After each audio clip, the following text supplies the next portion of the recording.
le scorpion. Et vos 3. Voilà.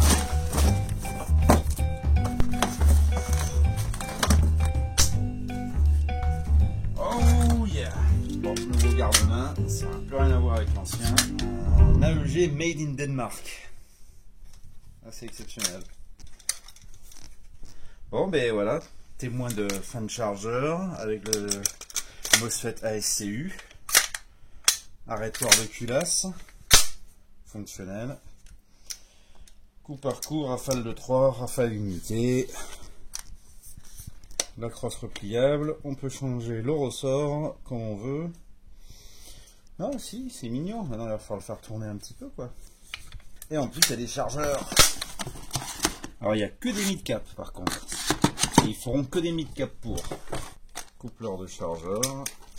Ils ont un cache-flamme avec un pas de vis spécifique. Ce serait pas un 14 mm négatif d'après ce qu'ils nous avaient dit. Vais-je pouvoir mettre par exemple... Et non, il faut bien l'adaptateur et l'adaptateur n'est pas encore disponible malheureusement.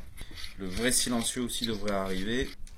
Alors pour la batterie, il paraît que c'est une 11 qu'il faut utiliser. Le tout c'est de pouvoir réussir à défaire le garde-main. Pour ceux qui cherchent le manuel, bah en fait il est là. Ils l'ont mis carrément avec la boîte. Donc pour défaire le garde-main, il faut défaire le cache-flamme. Alors là par contre on va voir avec une 11-1100 si ça peut rentrer. Et non. Le bip habituel de la SCU. Coup par coup. Burst.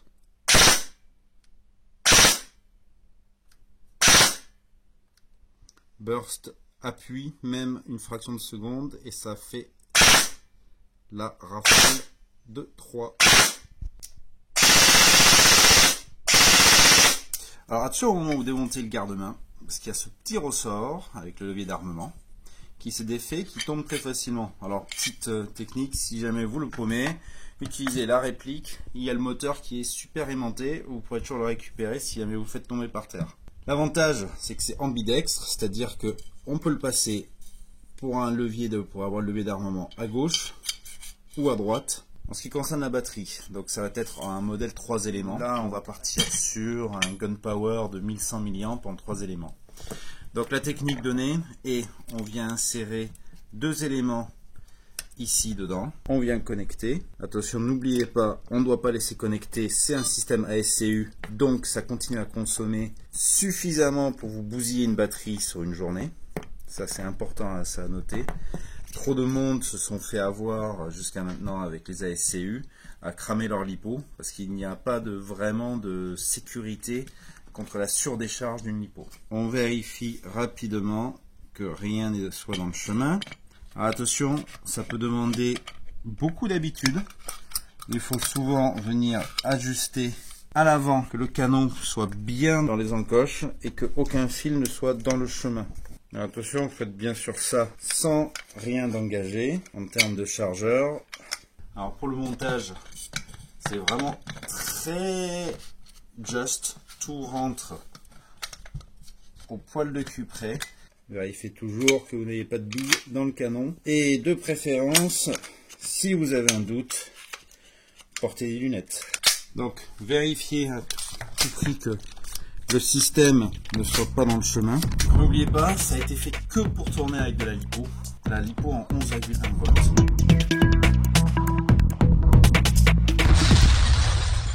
Bon. On remplit le chargeur mid-cap. Ah ben non, on remplit pas le chargeur mid-cap. Bon, je recommence. On remplit le chargeur mid-cap. Non, on remplit pas le chargeur mid-cap. Bon, ben voilà. 2 chargeurs sur 3 malheureusement. 2 seront recalés. Retour chez AEG. Peut-être qu'un coup de silicone, quelque chose comme ça, un ébavurage. Mais pour le moment, souci. Alors, parmi les petits détails, attache sangle devant ambidextre, on peut le changer de côté quand on défait le garde-main. La crosse repliable sur le côté et extensible, donc pour grand ou petit gabarit. Accroche arrière, comme je disais, à l'avant ambidextre, à l'arrière sont directement fixes dessus. Petit détail, également le MagCatch ambidextre, qui fait partie de ces petits détails sympas. Garde-main, donc RIS sur le dessous et de chaque côté pour mettre lampe et accessoires. Alors, avantage sur cette réplique, quand on tire le levier d'armement, la culasse se verrouille en arrière, donc ça permet bien sûr d'aller régler le hop-hop. L'arrêtoir de chargeur, quand on la baisse, vient refermer la culasse, et en même temps, s'il n'y a plus de billes, je la enclenche vers le bas.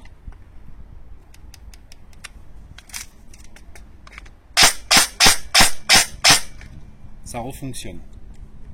Les chargeurs ont des témoins, comme vous pouvez le voir ici, qui, quand là c'est vide, viennent monter. Et, je ne sais pas si on va pouvoir le voir, juste là ici au fond, un petit bouton marron en fonctionnement, il arrête de tirer. J'abaisse, il refonctionne. Bon, donc pour la visée, vu qu'il n'y a pas d'organe de visée livré avec, j'ai monté un EOTech perso, donc un vrai EOTech, je précise. Bon et voilà, on va faire les tests de tir, donc 0,20 g avec le Scorpion Evo 3. Donc pluie comme vous pouvez voir, on teste en conditions réelles, vent quasiment zéro. On va faire les tests à 10, 15 et 20 mètres.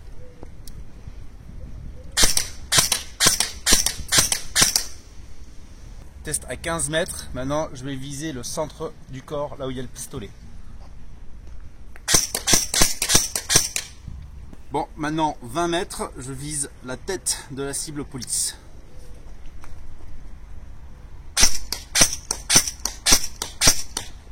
Allez, on va checker le résultat. Premier test de tir avec de la pluie à 10. Test de tir pistolet donc à 15. Dernier test de tir à 20 avec une bille qui est partie un peu. La 0,20 ça peut commencer à voler un peu. Mais voilà, on est pas mal. Le groupement reste bien constant au final, peu importe la distance. Bon, maintenant ce qu'on va faire, c'est qu'on va tester un petit peu la capacité semi-burst sur cible et surtout le système d'arrêtoir de culasse qui a été développé conjointement avec ASCU. Donc on va regarder ça un petit peu. Donc un premier tir en semi pour ajuster et ensuite en passant en rafale de 3, je prends les petites cibles en haut à gauche.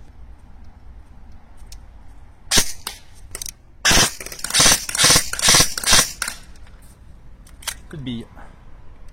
Bon, donc comme vous pouvez voir, le hop-hop en s'asséchant monte un petit peu. Forcément il est neuf, donc ça commence à se roder, ça commence à être un peu plus efficace. Je visais ici, j'ai tout mis à 20 mètres, grosso modo sur la taille de ma main. Ce qui correspond à un assez bon groupement vu la distance pour de la 0,20 g. Canon tout neuf, encore le gras qui monte de la gearbox. Bref, à voir dans les conditions optimum, mais conditions d'utilisation airsoft, voilà, ça donne une idée. Pour le réglage du hop-hop, nous avons ici quelques petits problèmes. En général, pour pouvoir le régler avec des grosses paluches, moi j'y arrive quasiment pas. Donc ils ont pensé à une clé Allen. On prend la clé Allen et on vient régler par petits clics le réglage. Là, on tirait à l'instant, tous les tests ont été faits à la 0,20 g. Au maximum, les billes se sont envolées. Je pense qu'on peut aller jusqu'à 0,36 sans problème. Alors, petit détail qui est assez moyen au niveau de la finition depuis le temps qu'on l'attend, outre les chargeurs qui ont des problèmes. Depuis tout à l'heure, on a dû tirer quelque chose comme 100 billes avec la réplique, entre le réglage de l'EOTech, le réglage du hop-hop et les tirs.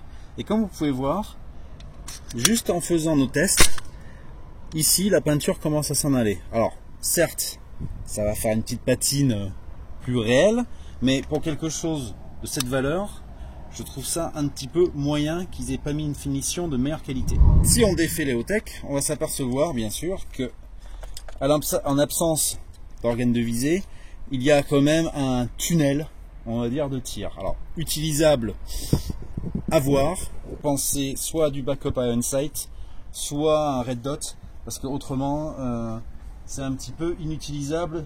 Le rail est tellement bas qu'on n'arrive même pas à l'utiliser sur toute sa longueur. Conclusion, géniale petite réplique, mais les chargeurs, gros point faible là je dirais, j'espère qu'ils vont vite rectifier ça. Pour le reste, super petite bestiole. On l'a attendue depuis 3 ans, voilà, elle est arrivée.